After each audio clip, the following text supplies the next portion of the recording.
place of the defiant speeches, the sombre strains of Beethoven now ring out over Independence Square. This revolution is moving into a new phase. But amidst the flowers and the children's tributes, flashes of something more sinister. Groups of armed men strut through the square with dubious iconography. That yellow armband is a Volksangel, a German symbol used by several SS divisions during the Second World War. Far-right graffiti is appearing, daubed on the walls of the city. The people who brought down the government were overwhelmingly ordinary Ukrainians, students and doctors, workers and even families, people who simply refused to back down. But the most organised and perhaps the most effective were a small number of far-right groups. When it came to confrontations with the police, it was often the nationalists who were the loudest and the most violent. A group calling itself the Right Sector is perhaps the largest. Its members can be seen marching around Kiev in columns of about a dozen. Mostly they carry baseball bats. Sometimes they carry guns. We met these men posing for pictures outside the burnt-out remains of what was once their headquarters. I asked them about their political beliefs. Национал-социалистская тематика иногда в некоторых людях она есть проступает, как бы, чтобы была единая нация. Но не у всех это не заложено в основе этой организации, это у некоторых людей есть. А у вас? У меня лично есть. В смысле? Объясните. Мне как бы нравится эта идея единой нации. Я хочу, чтобы нация была единая, чтобы один народ, одна страна, одна нация. А это подразумевается что? Как бы, чтобы чистая нация. Не то, что там, как бы у Гитлера как было. В своем роде немножко, маленько, но было, чтобы своя нация.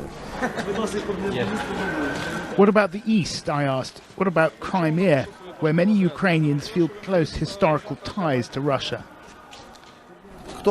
Кому нравится Россия, пусть едут в Россию. Украина только для украинцев. Police have largely disappeared from the streets of Kiev. Law and order is maintained by so-called self-defense groups. Not all hold extreme views, but those who do are often shy of the cameras. We got a late-night phone call from another group known as C14, inviting us to meet their leader at their new base.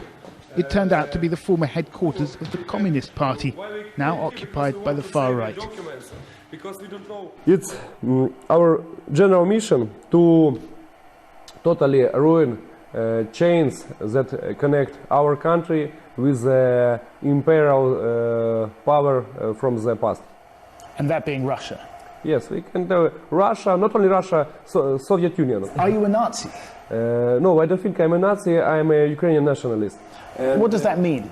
The main confrontation is about that some ethnic groups have control many business structures, some economic, some political forces, and which ethnic groups?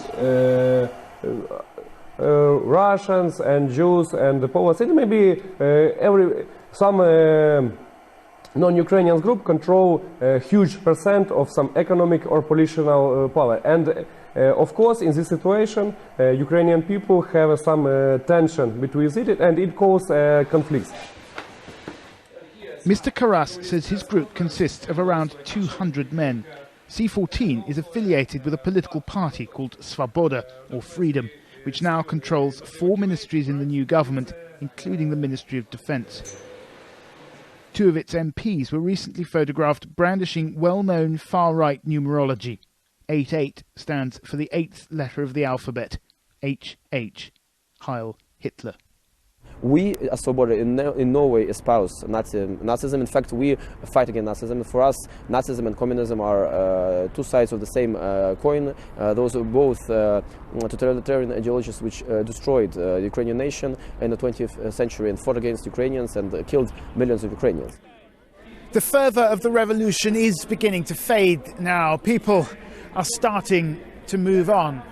But it's clear that it was the radical groups who kept up the pressure on Viktor Yanukovych, and many of them feel that this really is their victory. The question is, how much power will that give the far right in the new Ukraine? Ukrainian politics is in a state of flux. Different groups are jostling for position. Left-wing activists have also taken control of some government buildings, but it's the right that appears to be coming out on top. When the fighting started, they started to attract more and more young people, and then not only young people, but all kinds of persons.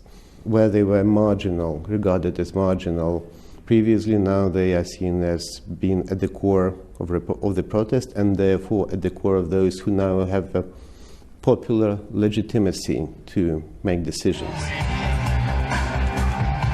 With their anti-Russian rhetoric, events in Crimea will almost certainly play into the hands of the nationalists. No one knows exactly how strong they are in terms of numbers, but the influence of the far right in Ukraine is growing.